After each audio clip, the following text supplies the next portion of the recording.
ہم دیکھتے ہیں ہمارے معاشرے کے اندر جو گھر تشکیل پاتے ہیں نا، جو رشتے ہم بچوں کے کرتے ہیں، ان رشتوں کے بارے میں ہمارے نبی پاک صلی اللہ علیہ وسلم نے ہماری بڑی رہنمائی فرمائی ہے، بڑی رہنمائی فرمائی۔ ہم جب رشتہ کرتے ہیں تو ہم جن چیزوں کو بنیاد بنایا جاتا ہے ان چیزوں کو ہم بنیاد نہیں بناتے۔ فقہ کے اندر ایک اصول ہے کفو کا، کہ جب آپ رشتہ کریں تو بچے کے مزاج کو، بچی کے مزاج کو سمجھیں، اس کے مطابق فیصلہ کریں۔ جب آپ رشتہ کریں تو ان کے سٹیٹس کو بھی بہرحال، بہت اونچے گھر کی بچی آپ لے آتے ہیں اور بچے کی وہ حیثیت نہیں تو بڑا مشکل ہو جائے گا ان کے لیے۔ آپ تھوڑا سا لیول کا بھی خیال کریں، آپ تھوڑا سا کفو کہتے ہیں اس کو، خاندانوں کی نوعیت کا، رہن سہن کا بھی کچھ تھوڑا خیال کریں۔ آپ رشتہ جب قائم کرنے لگیں تو اس پہ تھوڑی تحقیق کریں۔ ہمیں ملتا ہی کوئی نہیں تحقیق کرنے والا، کہتے ہیں پھوپھی گھر آ گئی تھی تو ابا جی کہتے ہیں میں مجبور ہو گیا تھا، میری بہن آ گئی تھی۔ تو میں اکثر کہتا ہوں ابا جی بیٹے کے حق میں تو مجبور ہو گئے، تو اگر بہن آ کے کہتی ساری جائیداد میرے نام کر دو، پھر ابا جی کوئی نہیں مجبور ہوتے، پھر چپ رہتے ہیں۔ اس معاملے میں بچے کو جھونک دیا آگ میں، بالکل کوئی ان کا آپس میں معاملہ نہیں بنتا تھا۔ کہتے میرا بھائی آ گیا تھا، بھائی عجیب بات ہے، بھائی اگر آ کے آپ کو کہتا ہے کنویں میں چھلانگ لگاؤ تو آپ کہیں گے میرا بھائی آ گیا تھا تو میں نے خودکشی کر لی۔ بھائی کے لیے تو لوگ اپنی مطلب کا پیار اخذ کر لیتے ہیں اور باقی چھوڑ دیتے ہیں۔ رشتوں کا جو میرے محبوب پاک علیہ السلام نے ہمیں انداز دیا، اس انداز کو ہمیں سمجھنا چاہیے۔ اگر آپ ناراض نہ ہو جائیں تو ویسے 95% رشتے دولت کی بنیاد پہ ہوتے ہیں۔ کتنے ناراض تو نہیں ہو گئے آپ لوگ؟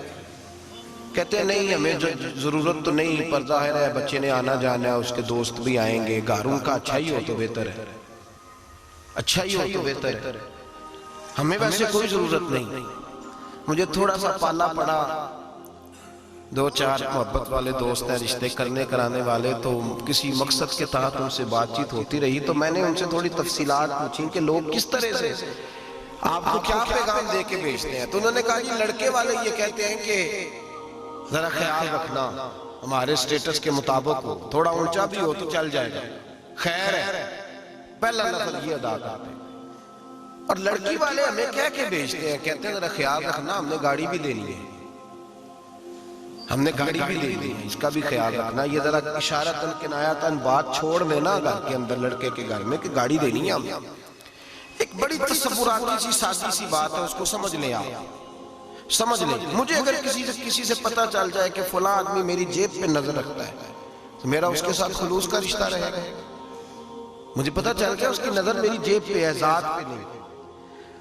جس عورت سے آپ نکاح کرنے جا رہے ہیں اگر آپ کی توجہ ہی اس کی دولت پہ ہے تو آپ کون سا اس کو ایسا فارمولہ دیں گے جس سے وہ اپنے ذہن سے یہ بات نکال پائے کہ انہوں نے شادی میری ذات سے نہیں کی، میری جیب سے کیا؟ وہ کیسے نکال پائے گی؟ ساری زندگی نہیں نکلتی، ساری زندگی۔ اور مولا جلال الدین رومی نے سخت جملہ کہا ہے پر ہے بڑا قیمتی، وہ فرماتے ہیں جب تو نے کتے کو اپنے پیچھے لگایا یا ہڈی ڈال کے، تو اب تو کیسے کہتا ہے کہ میں ہڈی نہ ڈالوں اور میرے پیچھے رہے؟ اب تو روز ڈالنی پڑے گی۔ ابا جی کہتے ہیں بڑا داماد اور جوائی بڑا لالچی ہے، روز مطالبے کرتا ہے، تو صاحب آپ نے پہلے دن ہی گاڑی کا پیغام بھیجا تھا تو کیوں بھیجا تھا؟ کس نے کہا تھا؟ کیوں آپ نے ایسا کیا؟ آپ نے ان دو جوانوں کو، ان دو جو ہے وہ خوبصورت لوگوں کو جن کی ابھی زندگی کی کوئی بہار نہیں دیکھی تھی، آپ نے ان کا رشتہ دولت کے ساتھ جوڑ دیا۔ آپ نے لڑکے کی شادی کر دی فرنیچر کے ساتھ، گاڑی کے ساتھ۔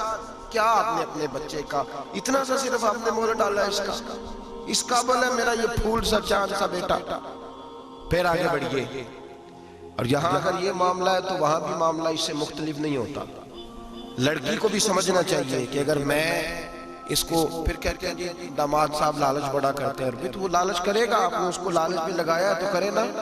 کیوں لگایا آپ نے؟ کس نے کہا تھا آپ کو لالچ پہ لگائے؟ کیوں آپ نے وہ سارے مد و جزر اس کی؟ ہم جو غریب لوگ ہوتے ہیں، سادے لوگ گھروں میں، ہم بھی جب رشتہ دیکھنے جاتے ہیں تو کرائے کی کار لے جاتے ہیں ان پہ پریشر ڈالنے کے لیے۔ وہ بھی کوئی عام تو نہیں نا گولیاں کھیلے ہوتے، وہ بھی ہماری طرح کے ہیں، وہ بھی پڑوسیوں کے برتن منگا لیتے ہیں کھانا کھلانے کے لیے، وہ بھی دوسروں کا سامان لا کے قالین بچھا لیتے ہیں۔ تو ایک طرح کا رشتہ ہے۔ اب کیا ہوتا ہے؟ دولت کے ساتھ رشتے ہوتے ہیں۔ میرے نبی پاک صلی اللہ علیہ وسلم نے 3 باتیں بیان کی اور بڑے میٹھے، بڑے ٹھنڈے، بڑے خوبصورت. اس خدا را جنہوں نے بچیوں کے رشتے کرنے، منت کر رہا ہوں، انہوں نے بچوں کے رشتے کرنے، خدا را ان کی بنیاد صحیح رکھنا. ہم تو ایک سائیڈ پہ ہو جائیں گے، بڑے لوگ تو بڑی جلدی کونوں میں گھس جائیں گے. ان کو آگ میں نہ جھونکنا. خدا را بیٹے کے ساتھ ظلم نہ کرنا، بیٹی کے ساتھ زیادتی نہ کرنا. ان کو ساری زندگی آپس میں جھگڑنے کے لیے تنہا نہ چھوڑ دینا. میرے نبی کریم صلی اللہ علیہ وسلم نے فرمایا 3 چیزیں دیکھ کے لوگ شادی کرتے ہیں. حضور کیا؟ اللہ کے حبیب نے فرمایا لوگ دولت دیکھ کے شادی کرتے ہیں. اپنی بیٹے اور بیٹے کی شادی دولت دیکھ کے نہ کرنا. دولت متکبر بنا دیتی. لفظ حدیث میں فرمایا نہ خالی دولت نہ دیکھنا، خالی دولت دیکھ کے شادی نہ کرنا، یہ متکبر بنا دے گی. اور جو بی بی دولت لے کے آئے گی، جب وہ خامد کو عزت نہیں دے رہی تو خامد کی ماں کا تو دوسرا حصہ ہے، خامد کے باپ کا تو تیسرا درجہ ہے، اس کے بہن بھائیوں کا تو چوتھا درجہ ہے. تو بھئی جو خامد کو ہی سمجھتی ہے کہ یہ تو میری دولت کے پیچھے آیا ہے، تو کسی اور کو کس نظر سے وہ دیکھے گی؟ میرے نبی کریم علیہ السلام نے فرمایا لوگ چہرے کی ظاہری خوبصورتی دیکھ کے شادی کرتے ہیں. ظاہری خوبصورتی دیکھ کے، خالی حسن دیکھ کے شادی نہ کرنا، یہ تو سرکش بنا دیتا ہے.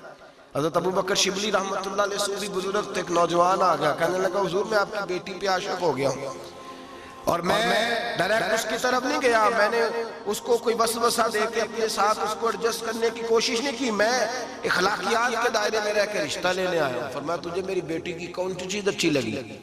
نوجوان کہنے لگا خوبصورت بڑی ہے. آپ نے فرمایا ٹھیک ہے تو 1 مہینے کے بعد آنا، میں تیرا رشتہ کر دوں گا. حضرت نے اس کو دوائی کھلائی، بچی کو دست آنے لگے، پخانے لگا. 1 مہینہ سارا وہ پخانے کرتی رہی، اور جب پخانہ کرتی تو ایک مٹکے میں گھڑے میں سنبھال دیتے. 1 مہینے کے بعد وہ نوجوان آیا، اس نے دیکھا کہ اس کی آنکھوں کے نیچے سیاہیاں پڑ گئی، رنگ بدل گیا، کمزور ہو گئی، ہاتھ کانپتے، ہڈیوں کا گٹھا بن کے لگی ہوئی ہے.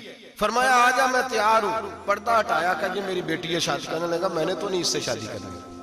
کہ تو کہتا تھا عشق ہو گیا ہے، پیار ہو گیا. تو اس نے کہا صاحب میں تو اس کی خوبصورتی سے پیار کرتا تھا. تو آپ نے فرمایا اگر شادی کے بعد میری بیٹی بیمار ہو جاتی، اگر نکاح کے بعد اس کے حالات بگڑ جاتے تو کیا کرتا؟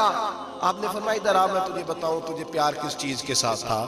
اس کا بازو پکڑا اور گند والے مٹکے پہ لے گئے. فرمایا تو اس گند سے پیار کرتا، یہ ہے تیری محبت. میرے نبی پاک صلی اللہ علیہ وسلم نے گھر ٹوٹنے سے بچانے کا نسخہ پہلے کے بتایا. فرمایا خالی دولت دیکھ کے شادی نہ کرنا، دولت متکبر بنا دے گی. اور خالی حسن دیکھ کے شادی نہ کرنا، حسن آدمی کو سرکش بنا دیتا ہے. حضور کیا دیکھے؟ فرمایا دین دیکھ کے شادی کرنا، اللہ تمہارے لیے برکت پیدا فرما دے گا. دین دیکھ کے نکاح کرو، دین دیکھ کے نکاح کرو. محبوبہ یہ دین والا لفظ کس کے لیے ہے؟ فرمایا ادھر آؤ، کائنات میں اگر اللہ نے سب سے شان والی بیٹی دی ہے تو مجھے دی ہے، اور میں اس علی کو دے رہا ہوں جس کا مکان بھی کوئی نہیں، کاروبار بھی کوئی نہیں، جس علی کا بظاہر کوئی بینک بیلنس نہیں، کوئی مربع نہیں، کوئی شے نہیں. حضور علی کے پاس کیا ہے؟ فرمایا میرا علی عشاء کے بعد قرآن شروع کرتا ہے تو فجر سے پہلے ختم کر دیتا ہے. میرا علی صبح کی نماز کے وقت تلاوت شروع کرتا ہے تو ظہر سے پہلے قرآن مجید پڑھ دیتا ہے. فرمایا رزق کھاتا ہے تھوڑا کر پر حلال کا کھاتا ہے. فرمایا پاکیزہ روٹی کھاتا ہے. اور جب میدان میں نکلتا ہے تو برادری کے لیے نہیں نکلتا، جب تلوار لے کے نکلتا ہے تو یہ مکے کے لیے نہیں لڑتا، یہ تلوار لے کے نکلتا ہے تو قومیت کے لیے نہیں لڑتا. محبوب کس لیے لڑتا ہے؟ فرمایا یا خدا کے لیے لڑتا ہے یا محمد مصطفیٰ کے لیے لڑتا ہے. اس کی تلواریں پاکیزہ، نظریات پاکیزہ. دیکھو میں بیٹی کا نکاح کہاں کر رہا ہوں. میرے بھائی تو نے رشتے کی بنیاد ٹھیک نہیں رکھی تو یہ ٹوٹ گیا. لیکن آپ کہتے ہیں مصری صاحب آپ نے نیچے جو ہے نا وہ بنیاد، اس کی بیس جو تھی، نیو جو تھی وہ صحیح نہیں تھی تو دیوار گر گئی. جب بنیادی حسن تھا تو مان پڑ گیا، ختم ہو گیا معاملہ. جب بنیادی دولت تھی تو کب تک لالچ پورا ہوگا، کب تک آپ دیں گے؟ دین اللہ کرے ایسے لوگ بھی ملے جو کہیں پہلے پوچھ لینا بچہ نمازی ہے کہ نہیں. اللہ کرے کہ رشتے ڈھونڈتے وقت یہ کوئی پوچھنے لگ جائے. اللہ کرے کہ کوئی پوچھنے لگ جائے کہ بچی پردہ دار ہے کہ نہیں. اللہ کرے کوئی پوچھنے لگ جائے کہ بچہ قرآن شریف کے ساتھ دلچسپی رکھتا ہے کہ نہیں. اسے حضور کی نعتیں اچھی لگتی ہیں کہ نہیں. وہ نبی پاک کے نام کا نعرہ لگانا جانتا ہے کہ نہیں. کبھی اس کی آنکھوں میں مصطفیٰ کے لیے کوئی آنسو آیا ہے کہ نہیں. کبھی وہ تڑپا ہے کہ نہیں، کبھی وہ رویا ہے کہ نہیں، کبھی اسے محبوب پاک علیہ السلام کی غلامی پہ ناز ہوا ہے کہ نہیں، کبھی ایسا ہوا ہے کہ وہ سر پہ پگڑی باندھ کے، چہرے پہ داڑھی سجا کے، سفید رنگ کا جوڑا پہن کے شیشے کے آگے کھڑے ہو کے کہتا ہو آج میں بڑا حسین لگ رہا ہوں اس لیے کہ میں اپنے محمد عربی کے لباس پہ لپٹا ہوا ہوں، اپنے رسول کا میں نے انداز اپنایا ہے۔ اللہ کرے ایسے بھی ہونے لگے۔ یہاں تک ہوتا ہے اماں کہتی ہے بیٹے پیر صاحب سے کہنا تھوڑا موقع دے، تیری شادی کر لیں اس کے بعد ٹھیک ہے پھر داڑھی شاڑی۔ تو میں کہا کہتا ہوں بی بی لانی کاہے کو ہے جسے داڑھی پسند نہیں، لانی کاہے کو ہے جس کو داڑھی